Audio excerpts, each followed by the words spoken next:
में आपका स्वागत है। मैं हूं आपके साथ हैदर जैदी। बड़ी बहस की शुरुआत करते हैं और आपको बताते हैं पश्चिमी उत्तर प्रदेश के चुनावी रण की फिजा इस समय बेहद गर्म है। सभी दलों ने पूरी ताकत झोंक रखी है। भाजपा के सामने जहां अपना पिछला रिकॉर्ड बचाने की चुनौती है, तो विपक्ष की सत्ता परिवर्तन करने की बेताबी साफ नजर आ रही है।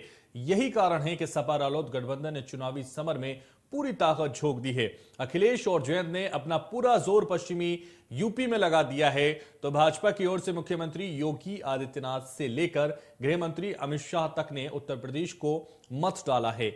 बसपा और कांग्रेस दोनों चुनावी रण में ताल ठोक रहे हैं। गठबंधन और भाजपा दोनों ही नजर दलित मतदाताओं पर लगी हुई है। दोनों ही इसमें कुछ हद तक कामयाब भी हो सकते हैं। तो वहीं दूसरी तरफ बसपा सुप्रीमो मायावती भी कहीं से पीछे हटने को तैयार नहीं है। चुनावी धार देने के लिए आगरा से मायावती ने चुनावी रैली शुरू की है, जिसके बाद मुरादाबाद मंडल में जनसभा की और एक बार फिर सहारनपुर में चुनावी बिगुल फूंकने वाली हैं। बात की जाए कांग्रेस की, तो इस बार प्रियंका गांधी ने यूपी चुनाव में कमान संभाल रखी है। प्रियंका गांधी लगातार रोड शो कर रही हैं। पश्चिमी उत्तर प्रदेश की जनता को साधने में जुटी हुई हैं। पश्चिमी यूपी का चुनाव पहले चरण में और इस बार यह ऐतिहासिक होने वाला है। साथ ही किसानों का साथ, जाटों का साथ किसे मिलने वाला है, यह भी देखने वाला होगा। किसे मिलेगा, किसका साथ, यह आने वाला समय ही बताएगा। लेकिन पश्चिमी उत्तर प्रदेश में किसको किसका साथ होगा, इस पर आज कई सवाल खड़े हो रहे हैं और इन सवालों का जवाब आज हम तलाशने की कोशिश करेंगे।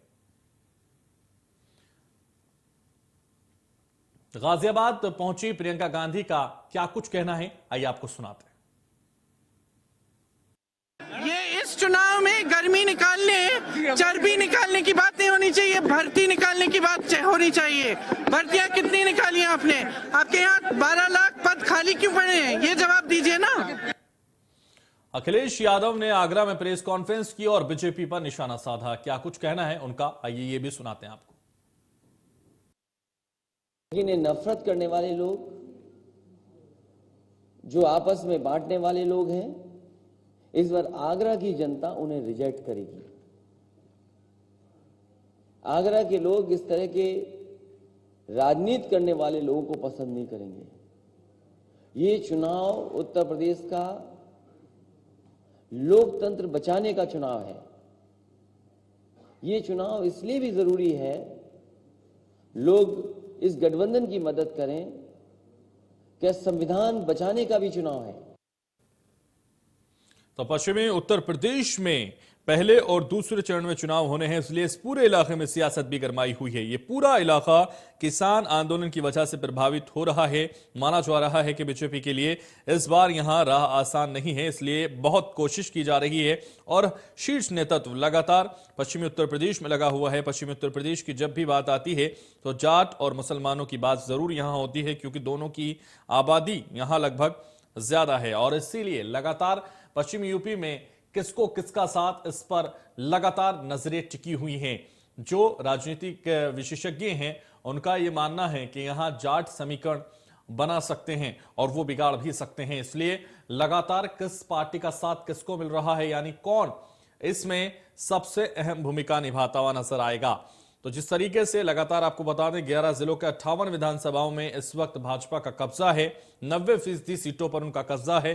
तो क्या इस बार इसको बचाने का पूरा प्रयास इस वक्त किया जा रहा है, क्योंकि पश्चिमी उत्तर प्रदेश में सभी नेता इस वक्त डेरा जमाए हुए हैं। 2017 में भी आपको देखा होगा जिस तरीके से बीजेपी की सुनामी थी। बीजेपी लगातार अब दंगे और पलायन का मुद्दा उठा रही है। सपा किसानों और पिछड़ों के विकास की बात कर रही है।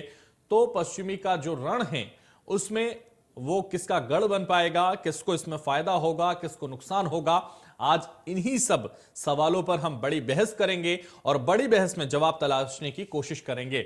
लगातार पश्चिम का जो रण है वो किसको कितना फायदा देता है। बीजेपी लगातार दंगा और पलायन का मुद्दा उठा रही है, तो वहीं समाजवादी पार्टी और रालोद गठबंधन सहित ये मुद्दा उठा रही है कि किसानों को लेकर जो लगातार बीजेपी की तरफ से किया गया है, उस पर सवाल उठा रही है। उत्तर प्रदेश में 10 फरवरी को पहले चरण का चुनाव है और पहले चरण में पश्चिमी यूपी के 11 जिलों के 58 सीटों पर मतदान है। 2017 में बीजेपी की 71 विधानसभा सीटों में 52 सीटों पर कामयाबी मिली थी।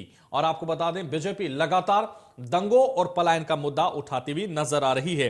हालांकि आपको बता दें, जिस तरह से लगातार राजनीति हो रही है उत्तर प्रदेश में विधानसभा चुनाव को लेकर, किस तरीके से टिकटों का बंटवारा हुआ, किस तरह से अब तक की राजनीति नजर आ रही है, वो सब महत्वपूर्ण है। हर एक चीज का फायदा आने वाली 10 मार्च को ही साफ हो पाएगा। लेकिन आज हम तलाशने की कोशिश करेंगे उन जवाबों को जिनकी जरूरत है। वाकई क्या इतिहास बदल सकता है? क्या वाकई बदलाव आ सकता है या फिर वर्तमान स्थिति बरकरार रहेगी? आज इन्हीं सवालों के साथ हम बड़ी बहस में वापस लौटेंगे और मेहमानों का परिचय कराएंगे। मेहमानों का परिचय सबसे पहले करा देते हैं। अभिमन्यु त्यागी प्रवक्ता हैं कांग्रेस के, स्वागत है आपका इंडिया न्यूज में। आरपी राजन है हमारे साथ, प्रवक्ता है समाजवादी पार्टी के, आपका भी बहुत स्वागत है। आलोक वर्मा है, आपका भी स्वागत है। चर्चा की शुरुआत करेंगे और चर्चा की शुरुआत क्योंकि पश्चिम का रण से कर रहे हैं। पश्चिम का जो रण है उसे साधने की कोशिश सभी पार्टियां कर रही हैं और लगातार डेरा भी पश्चिम में जमाए हुए हैं। चाहे हम अमित शाह की बात कर लें, चाहे मुख्यमंत्री योगी आदित्यनाथ की बात कर लें, या फिर अखिलेश यादव की बात कर लें, या जयंत चौधरी की बात कर लें, या फिर और भी नेता लगातार पश्चिम का दौरा कर रहे हैं, पश्चिम को साधने का प्रयास कर रहे हैं। उत्तर प्रदेश विधानसभा चुनाव 2022 के पहले और दूसरे चरण का जो चुनाव है 10 और 14 फरवरी को पश्चिम में, उसके लिए मतदान होना है। ऐसे में सभी पार्टियां जो है लगातार जो आप कहा जा सकता है चुनाव का जो प्रचार है वो तेज कर चुकी हैं। चुनाव में किसान आंदोलन से लेकर अति पिछड़ा तक का मुद्दा, किसके हाथ लगेगा फायदा, किसके हाथ होगा नुकसान। सबसे पहले आलोक वर्मा जी आपके पास आना चाहूंगा और आपसे समझना चाहूंगा, पश्चिमी उत्तर प्रदेश में जिस तरह से लगातार पश्चिमी उत्तर प्रदेश के रण में जाटों की महत्वपूर्ण भूमिका बताई जा रही है और इस भूमिका में किसान आंदोलन से जो आपको नुकसान हुआ है उसकी भरपाई की जो लगातार प्रचार हो रहा है, या अमित शाह से लेकर बड़े बड़े नेता आपके देखे जा रहे हैं वो इसकी भरपाई करने के लिए वहां पहुंच रहे हैं? देखिए, मुझे लगता है कि सभी दल किन मुद्दों को लेकर के आगे बढ़ रहे हैं, किन बातों को लेकर के आगे चल रहे हैं, इस पर चुनाव होना चाहिए। और किसी भी प्रदेश का, चाहे वो हिंदुस्तान का चुनाव हो या किसी प्रदेश का चुनाव हो, इसी पर निर्भर होना चाहिए जी। क्योंकि इस 21वीं सदी की दुनिया विकास मांगती है और निश्चित रूप से आप भी वहां पर मौजूद थे। 2 दिन पहले ही मुख्य योगी जी ने बाकायदा प्रेस कॉन्फ्रेंस की, एक बार फिर से प्रेस कॉन्फ्रेंस की। हम हर तकरीबन 100 दिन जब हमारी सरकार के पूरे हुए थे तब भी हमने 100 दिन में क्या काम किया, 1 साल में हमने क्या काम किया, और अब 5 साल में हमने किस तरीके से उत्तर प्रदेश की तस्वीर बदली, उत्तर प्रदेश की हकीकत बदली। पहले क्या था, अब क्या है। पहले की 10 सालों की सरकारों का भी डेटा बाकायदा आपके सामने प्रस्तुत किया गया, मीडिया के सामने, दुनिया के सामने, उत्तर प्रदेश के सामने प्रस्तुत किया गया।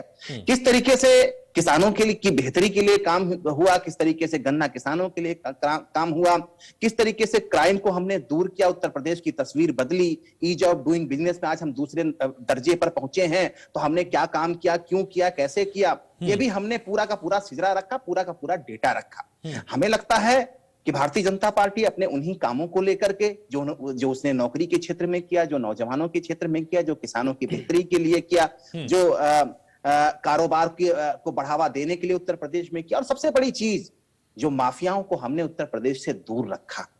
उत्तर प्रदेश की सरकार में एक भी 5 सालों में दंगा नहीं हुआ। पहले की सरकारों में किस तरीके से 4000 दंगे उत्तर प्रदेश में हो चुके हैं, सब अच्छी तरीके से जानते हैं। किस तरीके से उस तरीके की तस्वीर मुजफ्फरनगर में ना आए, कैराना जैसी तस्वीरें, कैराना जैसी तस्वीरें जी। आलोक वर्मा जी, इस सब के बाद जो नारा दिया जा रहा था 300 के पार, अब वो नारे में कोई परिवर्तन हुआ है या बरकरार है? बिल्कुल हमारा नारा वही है। आपका आप इंतजार कीजिए ना, अभी भी आप 300 पार इंतजार कीजिए। 10 मार्च को जब नतीजा निकलेगा, 10 मार्च को जब नतीजा निकलेगा तो जो हम आपसे कह रहे हैं उससे भी बेहतर तस्वीर उत्तर प्रदेश की होगी। भारतीय जनता पार्टी की बेहतर क्या समझ रहे हैं? बेहतर तस्वीर क्या समझ रहे हैं? कितनी सीटों की बात कर रहे हैं? हम सीटें भारतीय जनता पार्टी ला रही? हम निश्चित रूप से 300 के आगे जा रहे हैं। जिस तरीके का हमारा अपना इनपुट है और आपका भी होगा, हमें इसमें कहीं कोई शक नहीं। ठीक है, आलोक वर्मा जी आऊंगा आपके पास। आरपी राजन, मैं आपके पास आना चाहूंगा और आपसे समझना चाहूंगा, जिस तरह से लगातार जो केंद्रीय मंत्री हैं अनुराग ठाकुर, उनका नारा आपने सुना, वो किस तरह का नारा दे रहे और किस तरफ इशारा कर रहे हैं? साइकिल रखो नुमाइश में, कमल ही खिलेगा 22 में, ये नारा उनका है। और इससे सीधा सवाल मेरा है, मुख्यमंत्री योगी का कहना है कि 2017 के बाद भूख से मरने वाला कोई भी व्यक्ति सामने नहीं आया। इससे पहले जो सरकारें थी उसमें भूख से लोग मरते थे। ऐसा होता था आपकी सरकारों में? देखिए आदरणीय हैदर भाई, हमारे दोस्त आलोक भाई ने जो कुछ बातें बताई उसमें कुछ चीजें छूट गई हैं, उनको मैं जोड़ना चाहूंगा। और जो भूख की बात आई तो सीधा सा बड़ा उदाहरण है, वो किसी से छिपा नहीं है, इंडिया न्यूज के मंच पर कह रहा हूं। अभी मिर्जापुर में एक पत्रकार ने नमक रोटी की खबर छाप दी थी, तो वहां पर डीएम साहब ने उस आरपी पत्रकार राजन, मैं आपको रोकना चाहूंगा। पहले भूख से लोग मरते थे, लेकिन 2017 के बाद भूख से कोई नहीं मरा है। और इसमें एक और सवाल मैं आपको ऐड कर देता हूं। बीजेपी के चाणक्य जो है अमित शाह, वो उत्तर प्रदेश के दौरे से जनसंपर्क से भाजपा की राह के जो बिल्कुल विपरीत कर सकते हैं, ऐसा कहा जा रहा है। चाणक्यों का ये कहना है और राजनीतिज्ञों का ये कहना है, जो लहर की आप बात कर रहे थे पश्चिमी उत्तर प्रदेश में, वो उनके दौरों से बिल्कुल बदल गई है। देखिए हैदर जी, पहले तो खैर ईश्वर से प्रार्थना है कि जो भूकंप का झटका आया है इसमें कोई हताहत ना हुआ हो। और मैं अब आता हूँ, कहा जो कि 22 में साइकिल रखो नुमाइश में, और भूख की बात, पहला सवाल था भूख वाला। तो भूख की तो ये स्थिति है, किस तरह से आंकड़ों को छिपाने का काम किया जा रहा है कि अगर आप चैनल पे दिखा दें कि फला जगह पे कोई आदमी जो है भूख से मर रहा है, तो आपके खिलाफ मुकदमा लिख जाएगा और आपके यहाँ आईडी और ईडी की जांच शुरू हो जाएगी। तो ये तो सरकार का ये अहंकार। इस तरह मिर्जापुर में क्या हुआ, पत्रकार के खिलाफ मुकदमा लिखा गया, उल्टे डीएम ने उसको जेल भेज दिया गया पत्रकार को। तो आवाज दबाने का काम तो किस तरह से हो रहा है। और यहाँ और बात आई आंकड़ों की, तो जैसे एनसीआरबी के आंकड़ों में बढ़ोतरी किस तरीके से हुई वो किसी से छिपा नहीं है। डबल इंजन की सरकार है, सरकारी आंकड़े हैं, इन्हीं के आंकड़े, डीवीआर का आंकड़ा उठा करके देख लीजिए, उसको भी जोड़ना चाहूंगा। वो चीजें नहीं आलोक भाई ने हमारे जोड़ी।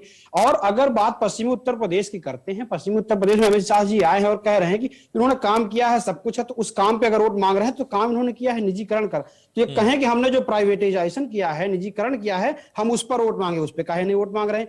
ये बताएं कि जो किसानों को 1 साल तक आंदोलन करने के लिए मजबूर कर दिया, आंदोलन करा, किसान पड़ा रहा रोड पर, उस पर वोट मांगे कि 1 साल किसानों को हमने आंदोलन करवाया और उसमें 700-750 किसान शहीद हो गए, उस पर भी वोट मांग ले, उस पर क्यों नहीं वोट मांगते। तो ये सब इन्हीं को उपलब्धियां हैं। बेरोजगार दिवस उत्तर प्रदेश में जिस तरह से पूरे देश में जो है छात्रों, नौजवानों, युवाओं पर लाठी चलाई जाती है, उनकी पीठें काली हो जाती हैं।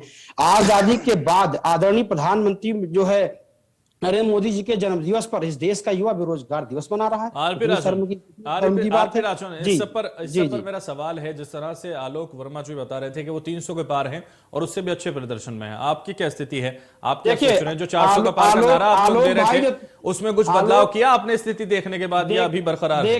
देखिए हमारी बहुत मजबूत स्थिति है। ये तो केवल फर्जी बातें, भ्रम फैलाने का काम किया जा रहा है।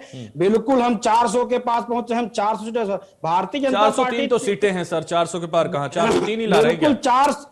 400 सीटें आएंगी, 3 सीटें भारतीय जनता पार्टी तय कर लेगी किसको देना है, क्या नहीं देना है। ठीक है, वो तो वक्त बताएगा। पश्चिमी उत्तर ठीक है, ये तय हो जाएगा, 10 मार्च को तय हो जाएगा। आपका 400 का पार का नारा आपको बता देगा कि वास्तविकता क्या है, जनता आपको बता देगी। ठीक है सर, ठीक है सर, आप बने रहिए हमारे साथ। अभिमन्यु त्यागी हैं, प्रवक्ता हैं कांग्रेस के, आपके पास मैं आना चाहूंगा। आप चाचा भतीजे पर इतना मेहरबान क्यों है? समाजवादी के चाचा भतीजे पर कांग्रेस इतनी मेहरबान क्यों है? करहल सीट से भी और जसवंत नगर सीट से भी आपने प्रत्याशी क्यों खड़ा नहीं किया? क्या कोई साठगांठ चल रही है क्या? देखिए, साठगांठ की बात नहीं है। कांग्रेस पार्टी एक विचारधारा है। कांग्रेस पार्टी की विचारधारा से जो ताल्लुक रखेगा, और खासतौर पे जो सत्ता पक्ष में इस समय जो तानाशाही लोग बैठे हैं, उनके खिलाफ जो भी विचार है वो कांग्रेस पार्टी से मिलता जुलता है। तो उसमें कांग्रेस पार्टी हमेशा से बड़ा दिल रखती आई है। 32 साल से बेशक कांग्रेस पार्टी उत्तर प्रदेश में सत्ता में ना हो, पर कांग्रेस पार्टी ने हमेशा से सोशलिस्ट इन लोगों के लिए लगभग 40 सालों से वहां पर ये प्रत्याशी खड़ा नहीं करते हुए, मतलब ये आज से नहीं है, पहली बार नहीं हो रहा। दूसरी बात है कि जैसा महसूस हो रहा है इस समय कि तो इस बार तो हर जगह खड़ा करने की बात की जा रही थी प्रत्याशी। इस बार तो प्रियंका गांधी नए नेतृत्व के साथ कह रहे थे 403 सीटों पर चुनाव लड़ेंगे हम, इस बार क्यों नहीं खड़ा कर? हमारी पूर्ण तौर पे 403 सीटों पर ही तैयारी है। कांग्रेस पार्टी ने तो जहां से अखिलेश यादव जी ने नॉमिनेशन किया, वहां से भी एक टिकट कर दिया था जारी, जो यादव जी का था। लेकिन उसके बाद मंत्रणा हुई, रणनीति होती है, आगे के चुनाव की रणनीति होती है, वापस हो गया। बोले अखिलेश यादव को लड़ने दीजिए, वापस कर लीजिए, उभरती हुई लग रही है। ठीक है सर, ठीक है।